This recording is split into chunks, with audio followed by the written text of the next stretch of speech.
જી હા મિત્રો, આજે આપણે બનાવીશું બેકરીમાં મળતી ક્રિસ્પી એપલ રિંગ પાઈ। ચાલો તો શરૂ કરીએ આજની આ સ્વાદિષ્ટ રેસીપી। સૌપ્રથમ એપલ પાઈ બનાવવા માટે 150 ગ્રામ મેંદાનો લોટ લેશું। તેમાં 1/4 કપ દળેલી ખાંડ ઉમેરીશું, half teaspoon baking powder અને એક મોટી ચમચી ઘરનું બનાવેલું વ્હાઈટ બટર ઉમેરીશું। જો વ્હાઈટ બટર ન હોય તો તમે સોલ્ટી બટરનો પણ ઉપયોગ કરી શકો છો। હવે આ બધી સામગ્રીને હળવા હાથે મિક્સ કરી લેશું। અહીં આપણે લોટ નથી બાંધવાનો, ફક્ત બધું ભેગું કરવાનું છે। જો જરૂર પડે તો 1 થી 2 ચમચી જેટલું દૂધ નાખીશું, જેનાથી માવો ભેગો થઈ જાય તો પાઈ માટેનો માવો તૈયાર છે। હવે આ માવામાંથી એક મોટો ગોળો બનાવીને તેનો મોટો રોટલો વણી લેશું। રોટલો વણતી વખતે તેની થિકનેસ મીડિયમ રાખવાની છે, બહુ જાડી પણ નહીં અને બહુ પાતળી પણ નહીં।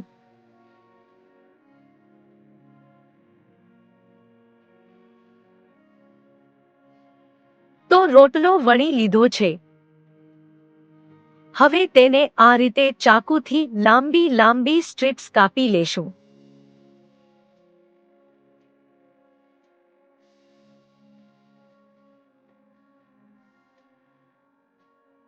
તો રોટલામાંથી બધી સ્ટ્રીપ્સ કાપી લીધી છે, તો તેને સાઈડમાં મૂકી દેશું।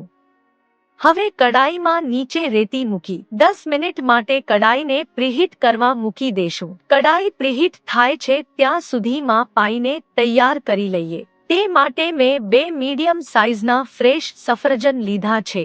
સફરજનને આ રીતે ગોળ કાપી લેશું। અહીં રીંગની થિકનેસ મીડિયમ રાખીશું। તો સફરજનમાંથી બધી રીંગ બનાવી લીધી છે।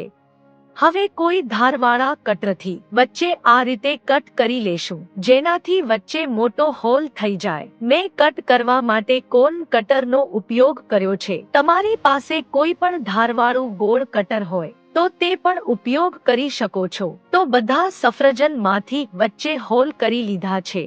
હવે માવાની જે પટ્ટી બનાવી હતી તે સફરજનમાં વીંટતા જશું। વીંટતી વખતે જો સ્ટ્રીપ વચ્ચેથી તૂટી જાય તો ગભરાશો નહીં, કેમ કે આપણે અહીં લોટ નથી બાંધ્યો, બટર અને દૂધ વડે બધું ભેગું કર્યું છે। તો જ્યાંથી તૂટે ત્યાંથી જોડતા જશું, અને જો સફરજનમાં વીંટાતી ન હોય તો સ્ટ્રીપને આગળ અને પાછળ કરીને કટ કરતા જશું। તમે બંને રીતે કરી શકો છો।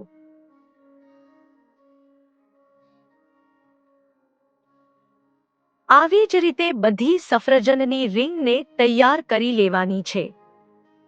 તો બધી રીંગ તૈયાર થઈ ગઈ છે અને કડાઈ પણ ગરમ થઈ ગઈ છે। તો કડાઈમાં બટર વડે ગ્રીસ કરેલી થાળી મૂકીને તેના પર બનાવેલી પાઈ ગોઠવી લેશું।